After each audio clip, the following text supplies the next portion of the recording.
એકાગ્રતા અને ધ્યાન એ વિષય પર આપણે 188 ચર્ચાઓ કરી છે. એકાગ્રતા અને ધ્યાન એ બંનેનું મહત્વ, એ બંને વચ્ચેનો પરસ્પર સંબંધ, એકાગ્રતા ધ્યાન પ્રાપ્ત કરવાના વિભિન્ન ઉપાયો, ધ્યાનના વિભિન્ન પ્રકારો, એકાગ્રતા ધ્યાનના અભ્યાસમાં આપણે આગળ વધીએ ત્યારે જે વિભિન્ન બાધાઓ આવે છે એનું કેવી રીતે અતિક્રમણ કરી શકીએ, ધ્યાનની સાથે શાંતિ, ધ્યાનની સાથે દૈનિક જીવનનું કાર્ય, વ્યવહારિક જગત સાથેનો ધ્યાનનો સંબંધ, આ બધા વિભિન્ન આયામો પર આપણે ચર્ચા કરી છે. અને આપણે જોયું છે કે કેવી રીતે એકાગ્રતા અને ધ્યાન એ આપણા દૈનિક જીવનમાં વધારે ને વધારે મહત્વનું બની રહ્યું છે. પ્રત્યેક ક્ષેત્રમાં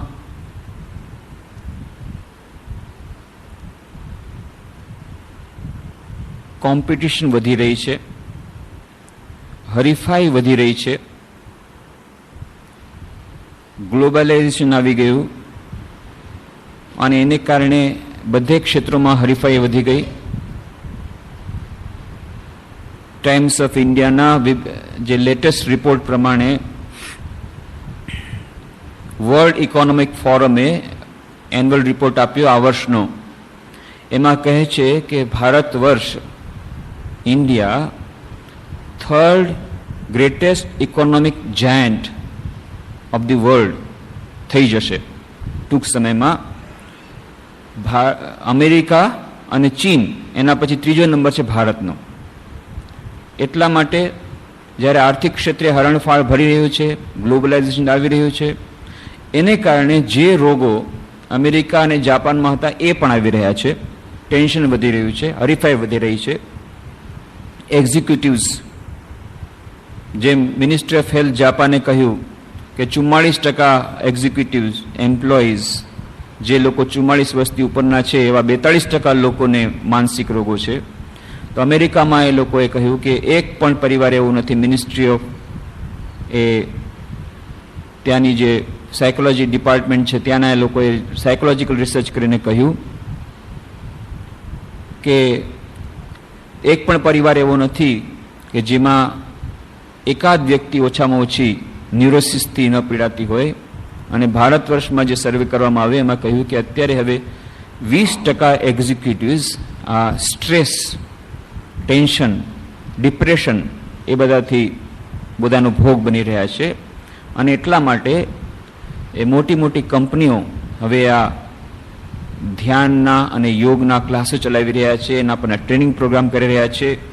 ઇન્ડિયા ટુડેના તાજેતરના અંકમાં બધું વિસ્તારથી આપ્યું છે એ કેટલી મોટી મોટી કંપનીઓ, મહિન્દ્રા, બિરલાસ, ટેલ્કો, ટિસ્કો, વિડીયોકોન, બધા જ એમ્પ્લોઈઝ માટે, બધા એક્ઝિક્યુટિવ્સ માટે યોગ અને ધ્યાનના રેગ્યુલર ક્લાસીસ ચલાવી રહ્યા છે. કારણ કે સમજી રહ્યા છે કે અત્યાર સુધી અમેરિકામાં જે ઇક્વેશન હતું એ ઇક્વેશન હવે સમજી રહ્યા છે. ત્યાં પણ એ લોકો ધ્યાનના અભ્યાસ, ટ્રેનિંગ પ્રોગ્રામ્સ, હ્યુમન ડેવલપમેન્ટ ઉપર ઘણું બધું ધ્યાન આપે છે.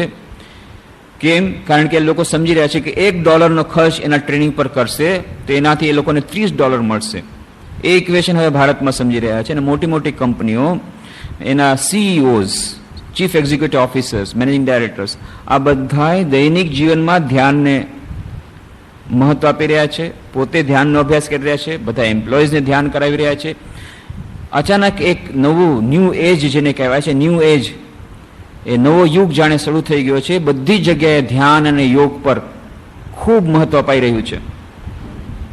એને કારણે કેટલાક લોકો કમાણી પણ કરી રહ્યા છે, ખૂબ કમાણી. જેમ વાત કરી કે ગોવામાં એ દીપક ચોપરાએ ટ્રેનિંગ પ્રોગ્રામ કર્યો આ ધ્યાન અને યોગનો અને અલ્ટરનેટિવ મેડિસિનનો, તો 5 દિવસનો કોર્સ, પર પાર્ટિસિપન્ટ ₹85,000, ₹85,000 પર પાર્ટિસિપન્ટ. અને 350 પાર્ટિસિપન્ટ હતા.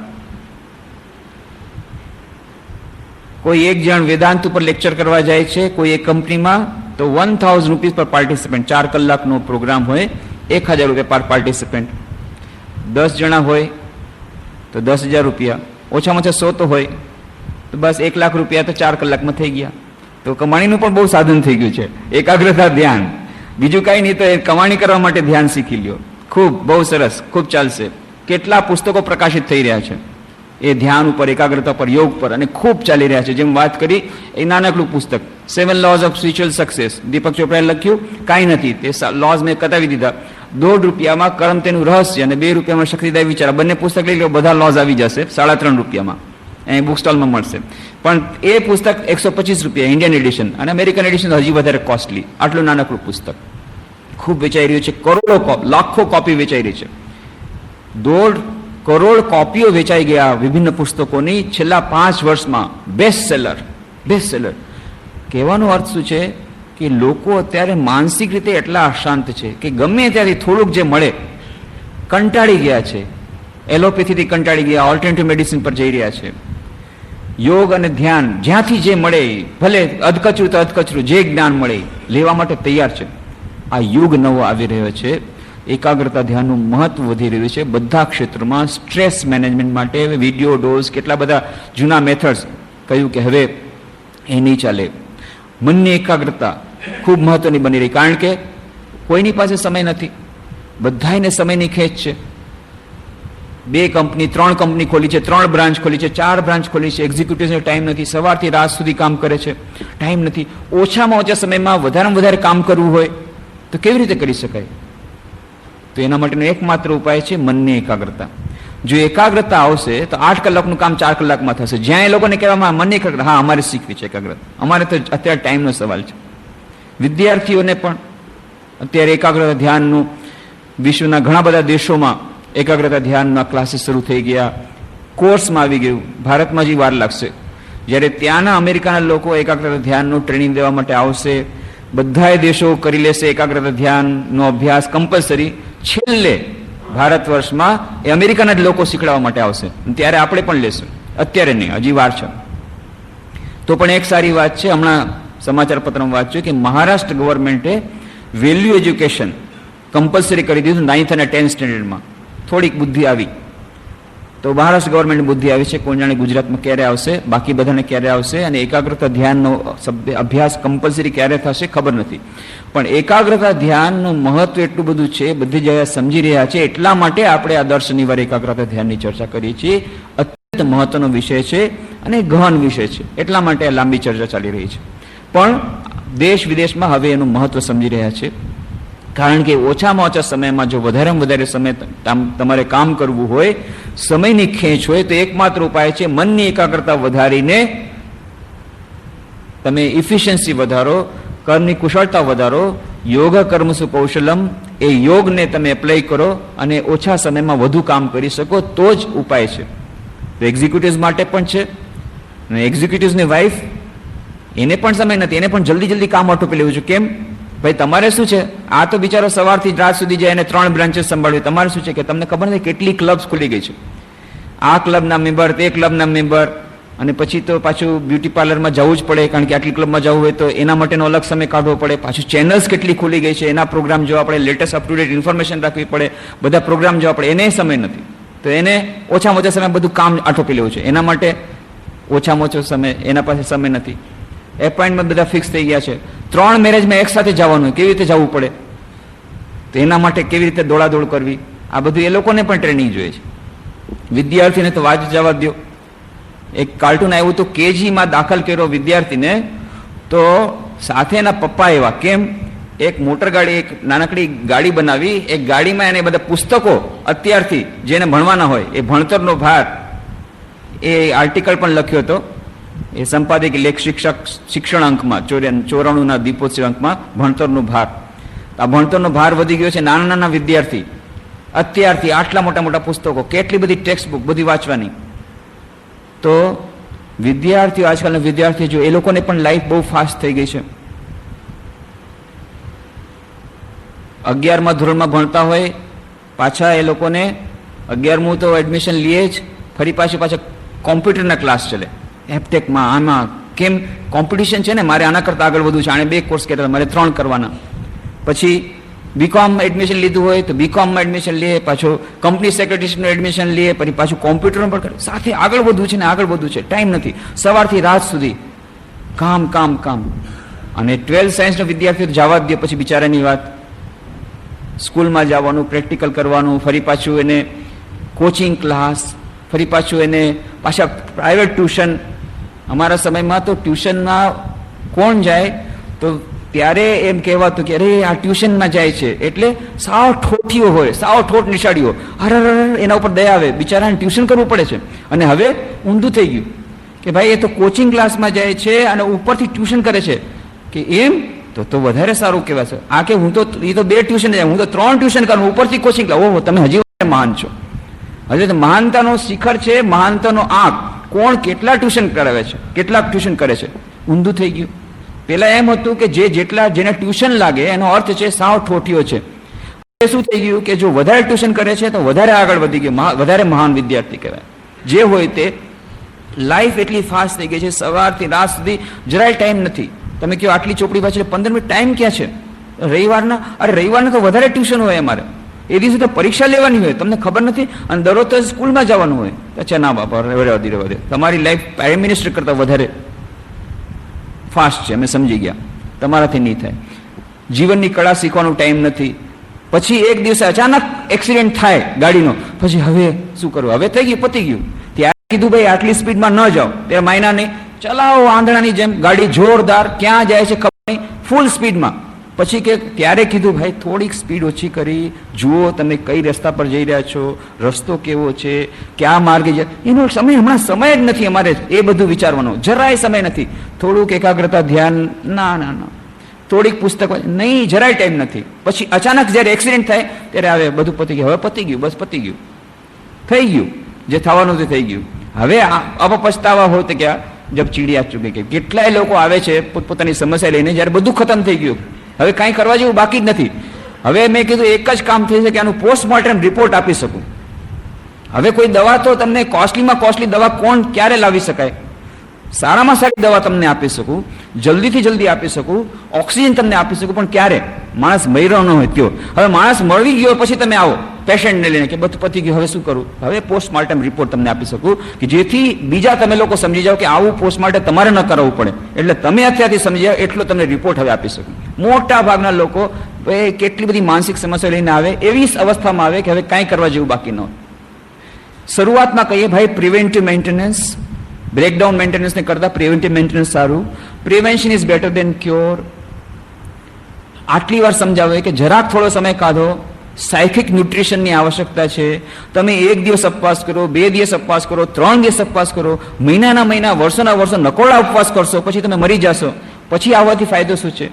આપણે બધા નકોડા ઉપવાસ મોટા ભાગના કરીએ છીએ. જે લોકો એકાગ્રતા ધ્યાનનો અભ્યાસ નથી કરતા, સદગ્રંથોનું અધ્યયન નથી કરતા, સત્સંગ નથી કરતા, સારા સારા વિચારો, પોઝિટિવ થિંકિંગ નથી કરતા દરરોજ થોડોક સમય માટે, એ બધાય મેન્ટલી સ્પીકિંગ, માનસિક રીતે આપણે બધા નકોડા ઉપવાસ કરીએ છીએ. અને એટલા માટે એનું પરિણામ એક દિવસે મૃત્યુ, માનસિક રીતે મૃત્યુ, સાયકોલોજીકલ રીતે મૃત્યુ, એના સિવાય બીજું કોઈ નથી. એક દિવસે મહાન ટેન્શન આવશે, ફ્રસ્ટ્રેશન આવશે, ડિપ્રેશન આવશે, એવું ડિપ્રેશન આવશે કે એનામાંથી બહાર નીકળવું બહુ જ મુશ્કેલ થશે. જો એમાંથી બચવું હોય તો અત્યારે આપણી પાસે જ્યારે હજી સુધી એવી અવસ્થા નથી આવી, ત્યારે prevention is better than cure. થોડોક સમય કાઢવો પડશે, ભલે ગમે એટલી લાઈફ ફાસ્ટ હશે, કોમ્પિટિશનમાં ભલે આગળ વધી જાય, એ લોકો હજી ડાયા ન થયા હોય, પણ આપણે ડાયા થઈ જઈએ અને થોડોક સમય, બધું નહીં તો થોડોક 15-20 મિનિટ, અડધી કલાક દરરોજ પોઝિટિવ થિંકિંગ માટે, એકાગ્રતા ધ્યાનના અભ્યાસ માટે, સદગ્રંથોના અધ્યયન માટે, સત્સંગ માટે થોડો ને થોડો કાઢવો પડે છે દરરોજ. અને જો બની શકે તો અઠવાડિયામાં જરા વધારે સમય કાઢવો, અને 6 મહિને કે 1 વર્ષે 3 કે 4 દિવસ માટે જેમ વાત કરી હતી એવી જગ્યાએ ચાલ્યું જવાનું કે જ્યાં આપણે દૈનિક જીવન કાર્યની ઘટમાળથી અલગ રહીને રિટ્રીટમાં જઈએ અને વધારે ઊંડા ઉતરીએ. પોતાની સાથેનો એપોઇન્ટમેન્ટ, બધાય સાથે, બધાને આપણે એપોઇન્ટમેન્ટ આપીએ છીએ, પોતાની સાથેનો એપોઇન્ટમેન્ટ છે જ નહીં. દરરોજ રાતના ડાયરી લખવા માટે થોડો સમય, 2 કે 5 મિનિટ, કે આજે મારી સાથે એપોઇન્ટમેન્ટ, એના માટે 5 મિનિટ તો આપું કે આજે મેં આખા દિવસ શું કર્યું.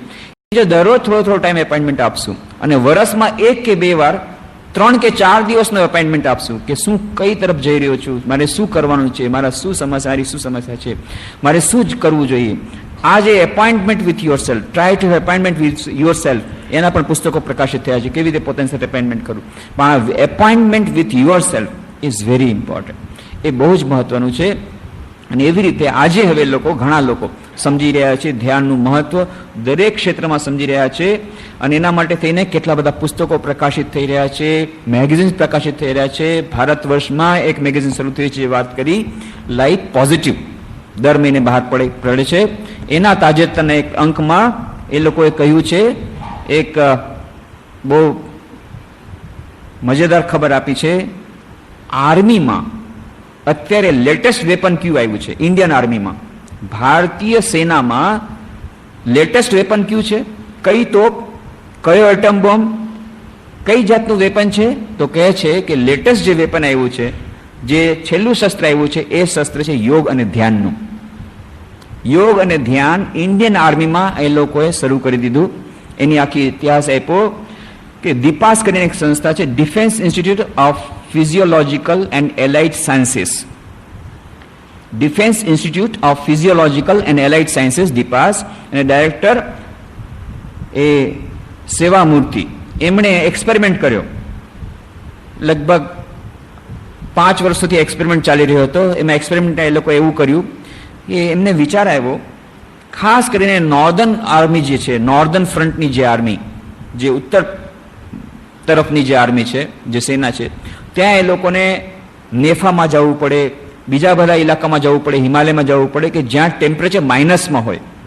અને ત્યારે એ લોકોને ઘણી બધી જાતના વસ્ત્રો, ઘણી બધી જાતની ઇન્સ્ટ્રુમેન્ટ્સ હોય, તેમ છતાં એ લોકોને ઘણી જાતના પ્રોબ્લેમ્સ થાય. ત્યારે એમણે જોયું કે કેટલાક યોગીઓ છે, એ લોકો સાવ કાંઈ કપડાં પહેર્યા વગર, કોઈ પણ જાતના વિશેષ ઇન્સ્ટ્રુમેન્ટ કોઈ વગર આવી રીતે ફરે છે, ધ્યાન કરે છે. વાત શું છે?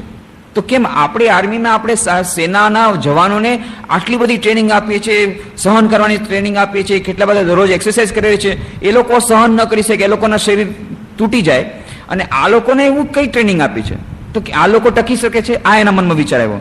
તો જો એનું જો આધ્યાત્મિક રહસ્ય હોય તો આ લોકોને આધ્યાત્મિક તો ન બનાવી શકો, પણ જો શારીરિક એનું રહસ્ય હોય, કોઈ શારીરિક કોઈ ક્રિયા મળી જતી હોય, તો આ લોકોને પણ યોગી બનાવી શકું. જ્યારે એમણે વાત શરૂ કરી તો બધા હસવા માંડ્યા. એ જે director Defence Institute of Physiological Allied સાયન્સીસના એ ડાયરેક્ટર જ્યારે વાત કરી કે હું આ સૈનિકોને પણ યોગી બનાવી દઉં, તો પછી આટલી કેઝ્યુઅલિટી જાય છે, કેટલા લોકો મરી જાય છે, કેટલાક બેહોશ થઈ જાય છે, આટલી બધી વસ્તુ પહેરવા છતાં યોગીઓની જેમ ટકી શકશે, આર્મીમાં આગળ વધી શકશે. ત્યારે બધા હસવા માંડી ગયા. ત્યારે એમણે કહ્યું કે જો ભાઈ, અર્જુન પણ યોગી હતો, અર્જુન મહાન સેનાની હતો કે નહીં, તેમ છતાં યોગી હતો, તો આ લોકોને બધાને હું અર્જુન બનાવી દઈશ. તો બધા હસવા માંડી ગયા. પણ એક્સપેરિમેન્ટ કરવામાં આવ્યો, ધીરે ધીરે લોકો સમજતા થયા, એ લોકો એક્સપેરિમેન્ટ કર્યો. એક ગ્રુપ લેવામાં આવ્યું સૈનિકોનું. એ ગ્રુપને એ લોકોએ દરરોજની 50 મિનિટની ટ્રેનિંગ આપી, યોગ અને ધ્યાનની, અને થોડાક મહિના સુધી ટ્રેનિંગ આપી. અને બીજા ગ્રુપને કાંઈ આવી ટ્રેનિંગ ન આપી. અને પછી એ લોકોને ફક્ત જે રેગ્યુલર ટ્રેનિંગ આપવામાં આવે છે, એક્સરસાઇઝ અને એન્ડોરેન્સ ટ્રેનિંગ, ઘણી જાતના એના લોકોના ટ્રેનિંગ કોર્સીસ હોય છે આર્મીમાં, એ બધા ટ્રેનિંગ કોર્સ કરાવ્યા. પણ યોગ અને સાધના, યોગ અને ધ્યાન, આ ફક્ત આ ગ્રુપને કરવામાં આવ્યું. પછી બંને ગ્રુપને એ લોકોએ 10 ડિગ્રી સેન્ટીગ્રેડ વાળા એક ઓરડામાં એ લોકો રડી ગયા, અને બંનેને ત્યાં જોયું કે એના શરીર ઉપર શું ઇફેક્ટ પડે છે. અને ઇન્સ્ટ્રુમેન્ટ દ્વારા એ લોકો જોયું કે જે લોકોએ આવી રીતે યોગ અને ધ્યાનનો અભ્યાસ કર્યો હતો, એ લોકોમાં આશ્ચર્યજનક રીતે આ એન્ડ્યોરન્સ લિમિટ વધી ગઈ હતી, અને એ લોકોના શરીર એ પ્રૂફ થઈ ગયા હતા, ઠંડીને એ લોકો વધારે સાચી શક્યા. ત્યારે જ્યારે એક્સપેરિમેન્ટમાં સક્સેસ થયા, એના પછી ઘણા બધા એક્સપેરિમેન્ટ કર્યા પછી 1995માં DGMT, Director General of Military Training, એ લોકોએ ઇન્ટ્રોડ્યુસ કર્યો ટ્રેનિંગ પ્રોગ્રામ. એના કરિક્યુલમમાં, રેગ્યુલર સિલેબસમાં નાખી દીધો યોગ અને ધ્યાન. એની ટ્રેનિંગ આપે છે. અત્યાર સુધી આર્મીને આપે છે. હવે નેવી અને એરફોર્સમાં પણ આ ટ્રેનિંગ એ લોકો યોગ અને સાધનાનો અભ્યાસ શરૂ કરવાના છે. તો એ દરેક જગ્યાએ કેટલા બધા, એ બધી જગ્યાએ એકાગ્રતા ધ્યાનના અભ્યાસો શરૂ થઈ રહ્યા છે. મિલિટરી ટ્રેનિંગમાં, મેડિકલ ક્ષેત્રે તો આપણે કહ્યું કે આલ્ટરનેટિવ મેડિસિન એક મોટો વિષય બની રહ્યો છે. ધ્યાન અને યોગ એની સાથેનું સંમિશ્રણ, પછી દીપક ચોપરા હોય કે હર્બલ બેન્સન હોય, બ્લડ પ્રેશર અને ઘણી બધી જાતના રોગો, શારીરિક સ્વાસ્થ્ય માટે પણ એ લોકો ધ્યાનનો ઉપયોગ કરી રહ્યા છે. અને કેટલા બધા જાતના ESP, પ્રાણી ખિલિંગ, વિપશ્યનાની વાત કરી, Silva control method, Ricky, self હિપ્નોસિસ, સિદ્ધિ સમાધિ યોગ, કેટલી બધી જાતના એ પ્રકારો શરૂ થઈ ગયા. ચારે તરફ તમે જુઓ તો એડવર્ટિઝમેન્ટ, આટલા ડોલર્સ, આટલા રૂપિયા, આ કોર્સ, ફલાણો કોર્સ એકદમ ચાલ્યું છે. એનો પણ હવે બિઝનેસ ચાલી ગયો. પણ એ જે કરતા હોય તે એની નેગેટિવ થિંગ આ છે કે આ પણ એક બિઝનેસ બનાવી જશે, આને પણ કોમર્સ બનાવી દેશે. માઇન્ડ એન્ડ મેડિસિન ઇન્સ્ટ્રુમેન્ટ તમને મળશે 2495 રૂપિયામાં. શું નામ છે? માઇન્ડ મશીન, ઇલેક્ટ્રોનિક મશીન, 2495 રૂપિયા. બસ ડિમાન્ડ ડ્રાફ્ટ મોકલો, મશીન મોકલો, મશીનમાં રાખી દો કાનમાં અને જુઓ, બસ ઇન્સ્ટન્ટ સમાધિ. તો કેટલી બધી જાતના એ ચાલી રહ્યા છે. તો એનું નેગેટિવ ફેક્ટર આ છે કે હવે એ પણ ધંધો બનાવી રહ્યા છે, માઇન્ડ મેડિસિન, માઇન્ડ અને આ બધું મનના ઉપરથી. પણ એનો પોઝિટિવ ફેક્ટર એ છે કે બતાવે છે કે લોકો હવે આકુળ વ્યાકુળ થઈ ગયા છે, ટેન્શનમાં છે, ફ્રસ્ટ્રેશનમાં છે, માનસિક શાંતિની ખોજમાં છે. અને માનસિક શાંતિની શોધમાં એ લોકોને જ્યારે સારું મેટલ નહીં મળે, સારી વસ્તુ નહીં મળે, તો ખોટી જે નકલી માલ તરફ જશે. પણ સારો માલ જો આપશે તો જરૂર લેશે. તો એકાગ્રતા, ધ્યાન એ આપણા દૈનિક જીવનમાં અત્યંત મહત્વનું છે. આપણા દૈનિક જીવનમાં સફળતા માટે, આપણા દૈનિક જીવનની શાંતિ માટે. આપણે કહ્યું હતું કે પરમપદની પ્રાપ્તિ તો આપશે, શાશ્વત શાંતિ આપશે, પણ દૈનિક જીવનમાં પણ જો આપણને શાંતિ જોઈતી હોય તો દરરોજ થોડો થોડો ધ્યાનનો અભ્યાસ કરવો પડશે. ધ્યાન અને શાંતિ એ બંને વચ્ચેનો સંબંધની આપણે વાત કરી હતી. અને બીજું પણ છે, કેટલાક લોકો કહે છે અમે તો ધ્યાન કરવા બેસીએ છીએ પણ શું થાય, મનમાં શાંતિ જ નથી, તો કેવી રીતે ધ્યાન થાય? એ પણ વાત સાચી છે. તો કેટલાક લોકોને માટે ઘરનું વાતાવરણ એવું હોય છે કે પરિવારમાં અશાંતિ હોય, કજિયા કંકાસ ચાલતા હોય, અને મોટાભાગના પરિવારમાં ચાલતા જ હોય છે આજકાલ. તો આ આખી લાઈફસ્ટાઈલ એવી બની ગઈ છે, બધા ઇગોઇસ્ટિક બની ગયા છે, જનરેશન ગેપ થઈ ગઈ છે. યંગ જનરેશન એ ચાહે છે કે ના, અમે કોઈ પણ હાલતે ડિક્ટેટ નહીં થાય. વી ડોન્ટ વોન્ટ ટુ બી ડિક્ટેટેડ.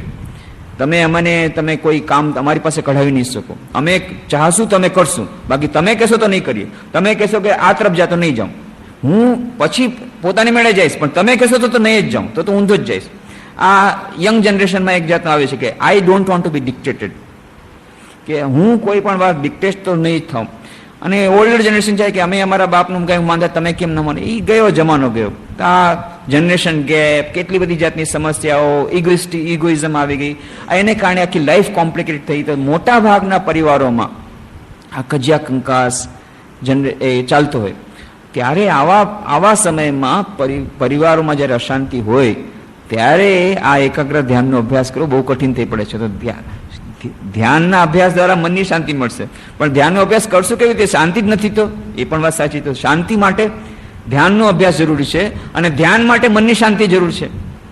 એટલા માટે મનની શાંતિ માટે પણ પ્રયત્ન કરવા પડશે. અને એટલા માટે દીપોત્સવી અંક આપણે બહાર પાડ્યો પાછલે વર્ષે, શાંતિ વિશે, કે આપણા દૈનિક જીવનમાં કેવી રીતે આપણે શાંતિ મેળવી શકીએ એના પણ આપણે પ્રયત્ન કરશું, તો આપણે ધ્યાનમાં આપણું મન લાગશે. તો ધ્યાન શાંતિના વિભિન્ન ઉપાયોની આપણે ચર્ચા કરી છે. થોડાક ઉપાયોની ચર્ચા આપણે અહીંયા પણ કરી. મોટાભાગના ઉપાયોની ચર્ચા એ ત્યાં ચાર્ટ આપીને કરી છે. એમાં એક વાત કરી હતી કે મા શારદા દેવીનું વાક્ય, જો દીકરી તો શાંતિ ચાહતી હો, છેલ્લું એમનું વાક્ય, છેલ્લું ઉપદેશ, જો દીકરી જો શાંતિ ચાહતી હો તો કોઈના દોષ જોઈશ નહીં, દોષ જોજે પોતાના. આ સંસારમાં કોઈ પારકું નથી, બધા પોતાના છે. એક વાક્યમાં મોટી આપણી સમસ્યાનો ઉકેલ અને મોટી બધી વાત કરી દીધી મા શારદા દેવીએ. જો શાંતિ ચાહતા હોત, અને શાંતિ કોને નથી જોતી? કોઈને પણ પૂછો. અત્યારે સૌથી વધારે ડિમાન્ડ છે એક વસ્તુની જે ક્યાંય નથી મળતી, છે મનની શાંતિ. બધું મળે છે, બાકી બધું વેચાતું મળે છે. હવે તો તમે જે કહે વેચાતું મળી જાય. ફક્ત પૈસા તમારે હોય તમારી પાસે તો દુનિયાની ગમે તે વસ્તુ તમે ખરીદી શકો છો. મિનિસ્ટર ખરીદી શકો, ત્યાંથી માંડીને નાની નાની વસ્તુ ખરીદી શકો, બધું ખરીદી શકો. એક વસ્તુ જેમ રોબર્ટ ડી રોકે છે મેડિકલ સ્ટોરમાં વેચાતી મળતી નથી, અને એ છે શાંતિનું પેકેટ. મનની શાંતિ બધાને જોઈશ. મનની શાંતિનો પ્રાપ્ત કરવાનો ઉપાય મા શારદાજી બતાવે છે, દોષ કોઈના જોઈશ નહીં, દોષ જોજે પોતાના. દોષ કોઈના જોઈશ નહીં એ જો વાત કરી દીધી, આપણે જો વિશ્લેષણ કરશું કે આપણી મનની અશાંતિ શરૂ થાય છે જ્યારે આપણે દોષ જવાનું શરૂ કરીએ. આણે મારા વિરુદ્ધ આમ કાવતરું કર્યું, આ મારા વિરુદ્ધ આમ બોલે છે, આ મારા જીવનમાં આમ કરે છે, આને કારણનું વ્યવહાર મારા સાથે ઠીક નથી. માનવ વ્યવહારો અથવા તો કાં તો માનવોનો આપણે દોષ જોઈએ છે, કાં ભાઈનો દોષ, પતિનો દોષ, પત્નીનો દોષ, પિતાનો દોષ, પુત્રનો દોષ, પુત્રીનો દોષ, પુત્રવધુનો દોષ, સાસુનો દોષ, એકબીજાના દોષ જોઈએ. અથવા તો મિનિસ્ટરનો દોષ, ગવર્મેન્ટનો દોષ, બોસનો દોષ, ઓફિસમાં દોષ, કોઈકના ને કોઈકના દોષ જોઈ છે અને ત્યારથી અશાંતિ શરૂ થાય છે. આપણે જો વિશ્લેષણ કરશું તો સવારથી લઈને રાત સુધી આપણે કોના દોષ જોયા. તો સવારથી રાત સુધી લાગશે કે સવારના પેપરવાળો મોડો આવ્યો એને વઢવાથી માંડીને, દૂધવાળો મોડો આવ્યો એનો દોષ જોવાથી માંડીને, પત્નીએ ચામાં થોડુંક ખાંડ ઓછી નાખી ત્યારથી માંડીને એનો દોષ જોવાથી માંડીને રાત સુધી જે દોષ જ જોયા છે એકબીજાના. એક અને બીજું, એક તો માનવ સંબંધોનો દોષ અને બીજું પરિસ્થિતિનો દોષ. જે પરિસ્થિતિમાં આપણે છીએ એ પરિસ્થિતિનો દોષ કે મારી સાથે જ આમ કેમ થયું, મને મારા જીવનમાં આમ કેમ થયું, મારા જીવનમાં આવી કઠણાઈ કેમ આવી, મારા જીવનમાં આવી જાતનો સમસ્યા કેમ આવી. આ બધું વિચારતા વિચારતા મનની અશાંતિ આવે છે. તો મા શારદાજી કહે છે, એનો ઉપાય બતાવે છે કે દોષ જોવાનું બંધ કરી દો તો તમને મનની શાંતિ મળી જશે. કેવું તો સરળ છે, પણ દોષ જોવાની એટલી સરસ આપણને આદત પડી ગઈ છે, દોષ જોવાનું બંધ નથી થતું. એટલે મા શારદા બીજું વાક્ય કહે છે, ઠીક છે તમને દોષ જોવાનું જયારે બંધ નથી કરી શકતા તો એક કામ કરો, ખૂબ દોષ જુઓ. ચાલો, પણ કોનો? પોતાનો દોષ જોવાનું શરૂ કરો તો એટલો બધા દોષ તમને અંદર મળશે કે પછી તમને ટાઈમ જ નથી બીજાના દોષ જોવાનો. સરળ ઉપાય બતાવ્યો. જો પોતાનું વિશ્લેષણ કરશું કે મારા પોતાનામાં શું શું દોષો છે, એ દોષો જોવાથી એટલા બધા દોષો છે કે એક એક દોષને નિવારણ કરવામાં તો કેટલા દિવસો લાગી જાય, વર્ષો લાગી જાય. આટલા બધા દોષોને નિવારણ કરવામાં કેટલો ટાઈમ લાગી જાય. તો પોતાના દોષો જોવાથી બીજાના દોષો જોવાનું પોતાની મળે બંધ થઈ જશે અને ઇન્સ્ટન્ટ શાંતિ મળશે, તરત શાંતિ મળશે જ્યારે મને ખબર પડશે. કારણ મોટા ભાગની આપણે અશાંતિનું કારણ એ છે કે આપણે હંમેશા સમજીએ છીએ ફલાણી વ્યક્તિ આમ કર્યું, ફલાણી પરિસ્થિતિને કારણે મને મનમાં અશાંતિ છે. પણ જ્યારે ખબર પડે છે કે મારી જે કંઈ સમસ્યાઓ અત્યારની છે, અત્યારની મારી જે કંઈ પરિસ્થિતિ છે, અત્યારની મારી જે કંઈ કઠણાઈ છે, એ બધાનો જવાબદાર હું પોતે છું, હું પોતે જ એના માટે દોષી છું, તો પછી કોઈના ઉપર દોષારોપણ કરવાનું જ્યારે નહીં રહે તો પોતાને મેળે શાંતિ મળશે. ઉદાહરણ મા શારદા દેવી પોતે છે.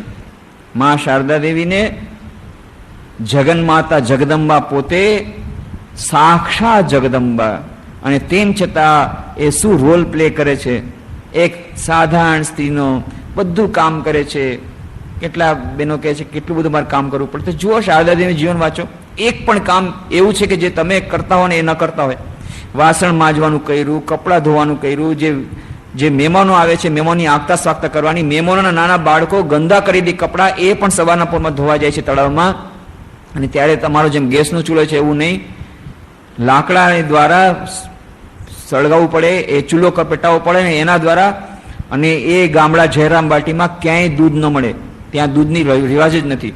દૂધ ન મળે તો ઘરે ઘરે જઈને કહે છે કે મારો દીકરો આવ્યો છે ત્યાંથી, ગિરીશચંદ્ર ઘોષ એ મહાન કવિ હતા, ગયા હતા, એ મારો દીકરો આવ્યો છે કલકત્તાથી અને ચા વગર સવારે ન ચાલે, ક્યાંય દૂધ ક્યાંયથી મળે. તો આખા ગામમાં એમને તકલીફ હતી, રિમેટિઝમ હતું, પગ બહુ તકલીફ હતી.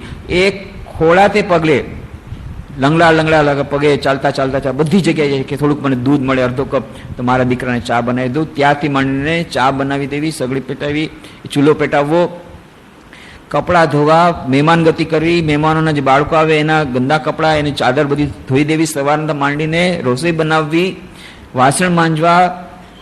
અને આ બધાએ કામ કરવા છતાં પણ પાછું ગુરુ રૂપે મંત્ર દીક્ષા આપવી. મંત્ર દીક્ષા આપે એટલું જ નહીં, આખા વર્લ્ડમાં રામકૃષ્ણ મઠ મિશન જે ઇન્ટરનેશનલ ઓર્ગેનાઇઝેશન એનું એડમિનિસ્ટ્રેશન કરવું, એની બધી સમસ્યાઓ સમાધાન કરવું, ત્યાં બેઠા બેઠા કોરસ્પોન્ડન્સ, એટલા બધા પત્રો આવે એનું ડિક્ટેશન આપવું, મહાન આધ્યાત્મિક સમસ્યાઓનું સમાધાન કરવું. અને આ બધું કામ કરવા છતાં કહે છે કે હું દરરોજ 1 લાખ જપ કરતી, 1 લાખ જપ કરતી. અને એ જ ઉંમરમાં આટલો જપ કરે છે. અને કેવા વાતાવરણમાં રહે છે? આ તરફ પગલી મામી હંમેશા બળબડ બળબડ ચાલુ જ હોય છે.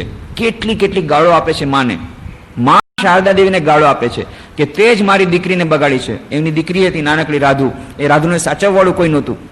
તો માએ એકવાર જોયું કે સાવ એની છોકરીને કાંઈ છે, આ તો પાગલ થઈ ગઈ, તેનું માથું મસ્તિષ્ક ભમી ગયું હતું, એનો પતિનું મૃત્યુ થઈ ગયું અભયનું. તો એ મા શારદાના ભાઈ હતા, એનું મૃત્યુ થઈ ગયું. ત્યારે જોયું કે એની પત્ની આ સુરબાલા, એને પગલી મામી કહીને બધા બોલાવતા, કારણ કે મા શારદાના ભાઈ હતા, એ ભાઈની પત્ની હતી, ભાઈને મામા બોલાવતા અભય મામા, અને અભય મામાની પત્ની એ સુરબાલા, તો બધા એને પગલી મામી કહીને બોલાવતા. એ સુરબાલા પગલી મામી, એનું માથું મસ્તિષ્ક ફરી ગયું હતું, માથું ચસકી ગયું હતું. તો એ એની નાનકડી દીકરીને કોઈ સાચવવાનું નથી, એટલે મા શારદા દેવી પોતે સાચવે છે, એટલી બધી સંભાળ રાખે છે, એને સવારથી માંડી રાત સુધીની સેવા કરે છે. અને એને કારણે રાધુ હંમેશા માની પાસે જવા તૈયાર થાય છે, પણ આનાથી ડરે છે પોતાની સગીમાંથી, અને ક્યારે મારી દેશે કઈ કહેવાય નહીં. એટલા માટે સુરબાલા મા શારદા દેવીને દોષારોપણ કરે છે કે તે જ મારી દીકરીને બગાડી છે, કાંઈક ને કાંઈક તે જાદુ કર્યો છે, કે વશીકરણ કર્યું છે, કાંઈક ભૂત લગાડ્યું છે, કે મારી પોતાની દીકરી મારા તરફ નથી આવતી, તારી તરફ જાય છે. આખો દિવસ બળબડાટ કરે છે, મા શારદાને ગાળો આપે છે, ત્યાં સુધી કે એકવાર તો સળગતું લાકડું લઈને મારવા દોડે છે. આ મા શારદા દેવી. આ તરફ રાધુ, એના તો એટલી બધી વેન, એટલાકમાં કે મને આમ જ કરવું છે, આમ કે મારે આમ કરવું છે, એની બધી એક ને એક પછીની ડિમાન્ડ પૂરી કરવા મા શારદા દેવી બાજ આવી જાય છે. ત્યાં પાછી નલિની દેવી, નલિની દીદી, એની ભત્રીજી, એ પાછી આવી હતી. એના એવા લક્ષણ સારા કે સાસરામાં કોઈ રાખી નહીં, તો પાછી આવી. તો પાછી આવી ત્યાં મા શારદા દેવીને શરણ કોઈ લે તો મા શારદા દેવી શરણ આપ્યું. એની આ એક અલગ જ વાત. એ પછી એને પોતપોતાનો ફોબિયા હતો. એક તો એને ફોબિયા હતો આ છૂઆછૂતનો ફોબિયા હતો. તો કોઈને પણ અડી જાય તરત જ એને સ્નાન કરવું પડે, કોઈ અડી જાય તો સ્નાન કરવું પડે. એ સુચીબાઈ એકવાર બહારથી આવી કે બેટે અંદર આવી જા, બહાર રાતના ઠંડી પડી રહી છે, તો વરસાદ આવી રહ્યો છે, તો અંદર આવી જાઓ. કે કેવી રીતે આવું? કેમ? કે બહાર ગઈ હતી તો એક કાગડાએ મારા માથા પર પેશાબ કર્યો છે. મા શારદા કે છે, આ હું આવડી મોટી વૃદ્ધ થઈ ગઈ, મેં કોઈ દિવસ સાંભળ્યું નહીં કે કાગડો પેશાબ કરે, અને તારા માથા પર કાગડો, તો જે થઈ ગયું થઈ ગયું. એક કામ કર, માથા પર પાણી નાખી લે અને આવી જા. ના, હું કોઈ દિવસ જમી નહીં શકું, હું સોઈ નહીં શકું. રડવા માંડી ગઈ. હું કેવી રીતે રડી, હું કેવી રીતે જમીશ, હું કેવી રીતે સુઈશ? કેમ? કારણ કે કાગડા પેશાબ કર્યો છે. તો સ્નાન કરી લે. આટલી ઠંડીમાં સ્નાન કેવી રીતે કરું? તો ખાઈ લે. તો ખાવું ન, સ્નાન કર્યા વગર ખાવું કર્યું તો સ્નાન કરી લે. તો સ્નાન તો થઈ શકતું નથી. તો રડવા બેઠી ગઈ. છેવટે માએ ખૂબ સમજાવી, ઠીક છે, તારે એવું હોય આ લે, કપડાં બદલી લે ને માથા ઉપર પાણી નાખી. એનાથી મારે એટલે ગંગાજળ લે, ગંગાજળથી તું પવિત્ર થઈ જાય. ગંગાજળ મહાન પવિત્ર, લે ગંગાજળ તને આપું છું. એનાથી ન માની. મેં કીધું ઠીક છે, તો એક કામ કર, મને અડી લે, એનાથી તો પવિત્ર થઈ જશે. પણ એ ગાંડી કઈ સમજે? એ સમજી નહીં. માએ નાનકડા વાક્યમાં બધું કહી દીધું કે સૌથી વધારે પવિત્ર એમનું શરીર છે, લે અડી લે, એનાથી તારું બધું પવિત્ર થઈ જશે. પણ એ સમજી નહીં. પછી માંડમાં નહીં, રાતના 12-1 વાગ્યા સુધી ઝકઝક કરીને માણ એની અંદર નાખી. તો આવા બધા વાતાવરણમાં આવી કચકચ, આવી બળબડાટ, આવી ગાળાગાળી, આપણે કહીએ છીએ અમારા ઘરમાં તો અશાંતિ છે, કજિયા કંકાસ છે, કેવી રીતે સાધન ભજન કરીએ. આવા કજિયા કંકાસમાં આટલું બધું કામ કરે છે. મા શારદા કહે છે, હું દરરોજ 1 લાખ જપ કરતી. એટલે એમણે એક ઉદાહરણ આપી દીધું કે હવે તમારે બોલવાનું કાંઈ નહીં, ચૂપચાપ ચૂપ, કોઈ પણ જાતનું બહાનું નહીં કાઢી શકો કે ભાઈ અમારું વાતાવરણ આવું છે એટલે અમે કેવી રીતે કરીએ. આ એકદમ વાતાવરણ બધું બતાવી દીધું, કેવું વાતાવરણમાં થઈ શકે આ બધી વાત. મા શારદા, તો મા શારદા એવી જીવનમાં, તો એકવાર એણે બહુ જ ખૂબ એ સુરબાલાએ, પગલી મામી ખૂબ હેરાન પરેશાન કર્યા. તો મા ચૂપચાપ બધું સહન કરી લે છે. એક દિવસ એના મોઢામાંથી બોલાઈ ગયું મા શારદા કે અરે રે, હવે તો હું સહન નથી કરી શકતી. જુઓ તો, કોણ જાણે, મેં તો કોઈ આખી જિંદગીમાં મેં કોઈનું બુરું કર્યું મને વિચાર નથી, સ્વપ્નમાં પણ મેં બુરું કર્યું એવો વિચાર નથી, તેમ છતાં મને આટલી બધી ગાળો કેમ સાંભળ પડે છે?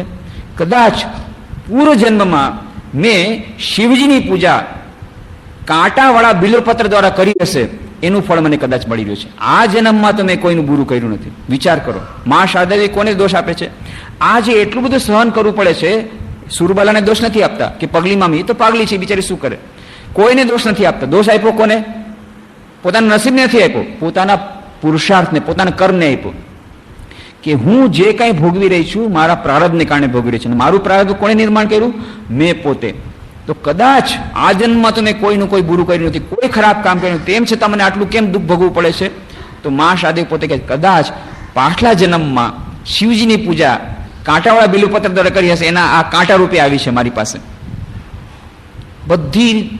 બધો દોષ પોતાનો જુએ છે. એક દિવસે આવી રીતે મા શારદા કહેતા હતા, અને એમને લાગી ગયું, ખૂબ લાગી ગયું, તો કોઈક વૈદ્યરાજને બોલાવવામાં આવ્યા. તો વૈદ્યરાજે એક એવી દવા આપી, મલમ આપ્યો કે એનાથી એટલી બધી બળતરા થઈ કે માં શારદા જોર જોરથી રડવા માંડી ગયા અને ઉછાળ માંડવા લાગી ગયા, એટલું બધું દુઃખ. અને બધાએ ત્યાર પછી બધાએ વૈદ્યરાજ તરફ જોતા હતા કે આ વૈદ્યરાજે માને આટલી તકલીફ આપી.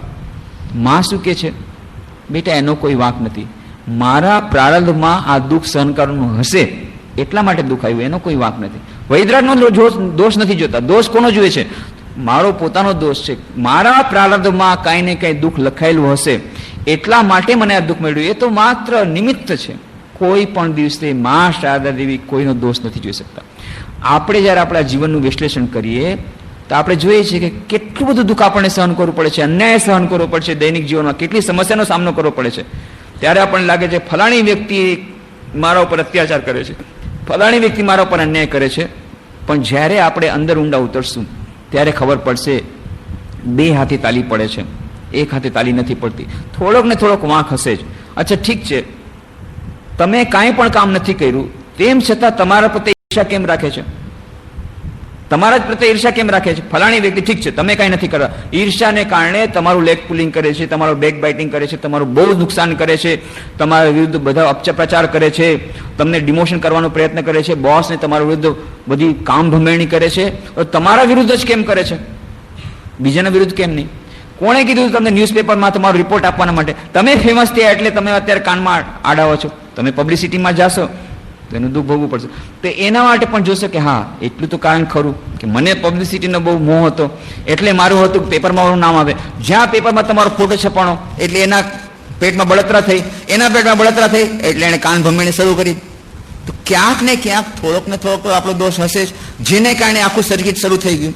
આવી રીતે આપણે જ્યારે વિશ્લેષણ કરીએ અને તેમ છતાં માની લ્યો તમારો દોષ કાંઈ પણ કરતા કાંઈ નથી, તો એક વિચાર કરો કે આવા બોસ તમને કેમ મળ્યા? તમારા નસીબમાં આવા બોસ કેમ મળ્યા? તમારા નસીબ ખોટા. અને એ નસીબ, એને નસીબ ન કહો, એને પ્રારબ્ધ કહો. પોતાના પ્રારબ્ધમાં જે હશે એ તમારે ભોગવવું જ પડશે. તો પાછલા જન્મમાં કદાચ તમે આવી રીતે કર્યું હશે, તમે બોસ હશો ને એને કનડગત કરે છે, આ વખતે તમને કનડગત પડશે. તો કર્મનો સિદ્ધાંત સમજવા જેવો છે. એટલા જ માટે રામકૃષ્ણ કર્મનો સિદ્ધાંત વિશે આપણે થોડીક ચર્ચા કરી, પણ જ્યાં સુધી કર્મનો સિદ્ધાંત બરાબર નહીં સમજાય ત્યાં સુધી આપણે આ મનની શાંતિનો ઉપાય આપણને નહીં મળે. દરેકને માટે કર્મનો સિદ્ધાંત સમજવા જેવો છે. પરિવારમાં જો શાંતિ મેળવવી હશે, આપણા વ્યક્તિગત જીવનમાં શાંતિ મેળવવી હશે, દરેક ક્ષેત્રમાં શાંતિ મેળવવી હશે, તો જે આપણે વાત કરી હતી કર્મનો સિદ્ધાંત એ પહેલા સમજવાની બહુ આવશ્યકતા છે. એના ઉપર તો ઘણી વિસ્તૃત ચર્ચા થઈ શકે, પણ આપણે સંક્ષેપમાં કરશું. પણ શ્રી રામકૃષ્ણ જ્યોતના જૂન મહિના અંકમાં એટલા જ માટે આપણે આ વાર્તા આપી કુદરતની કલમે. આની પહેલા પણ એક વાર્તા આપી હતી ડિસેમ્બરના અંકમાં, પાછલા વર્ષના ડિસેમ્બરના અંકમાં, શાંતિલાલની અશાંતિ. કે અશાંતિ કેવી રીતે આવી શાંતિલાલની? ખૂબ પૈસા કમાય છે, અન્યાય કરે છે, એટલું જ નહીં સાંજના જાય છે, બધા આડાવાળા ધંધા કરે છે, અને જે લોકો ઈમાનદારીપૂર્વક કામ કરે છે એને શું કહે છે? ઓહો તમે ઇમ્પ્રેક્ટિકલ છો, અવ્યવહારુ છો, તમે કઈ દુનિયાદારીમાં સમજતા નથી, તમે એવા ને એવા ભોટ રહ્યા, એવા ને એવા ભોળા રહ્યા. જો હું કેટલો ચાલાક છું, કેટલો સ્માર્ટ છું, કેવી રીતે કમાણી કરતા જાણું છું. એના માટે બહાદુરી હોવી જોઈએ, બહાદુરી. આવી કાયરતાથી ન ચાલે. અને જો કેટલા બહાદુર છે, કેવી રીતે કમાણી કરી જાણીએ. કાળજો હોવું જોઈએ, હૃદય હોવું જોઈએ, તો અમે કમાણી કરીએ છીએ. તો એવું કઈ છે. આમ જો કહેતા હતા એ શાંતિલાલના ઘરમાં એટલી અશાંતિ કેમ આવી? કારણ કે એ જે પૈસા આવ્યો હતો એ ઉપરનો હતો, એ કાળું ધન હતું. અને કાળું ધન હંમેશા કાળા કર્મો લાવશે, અને એ કાળા કર્મો હંમેશા એવા જ ફળ લાવશે, અશાંતિ લાવશે, દુઃખ લાવશે, ડિપ્રેશન લાવશે, ફ્રસ્ટ્રેશન લાવશે, જીવનમાં અશાંતિ લાવશે જ લાવશે. ઠીક છે, બહારથી તેમ દેખાય છે કે શાંતિલાલનો બંગલો કેટલો સરસ, શાંતિ સદન નામ પણ લખ્યું છે, લેટેસ્ટ ડિઝાઇનની મોડલની બિલ્ડિંગ પણ છે, બધુંય છે, રેફ્રિજરેટર છે, ગેરેજમાં મારુતિ 1000 ઊભી છે, બધુંય છે. પણ શાંતિલાલ નથી. ક્યાં છે? કે ભાગી ગયા. એની પત્ની કહે છે સારું છે ભાગી ગયા, બહુ અશાંતિ કરતા હતા, ઘરમાંથી જ ભાગી ગયા. ઘરમાં અશાંતિ એટલી બધી થઈ, ઘર છોડીને ભાગી ગયા છે. થોડાક દિવસે પછી પાછા આવશે, પાછું બંને વચ્ચે ઝઘડો થશે, પતિ પત્ની વચ્ચે, બાળકો સાથે પાછા ભાગી જશે.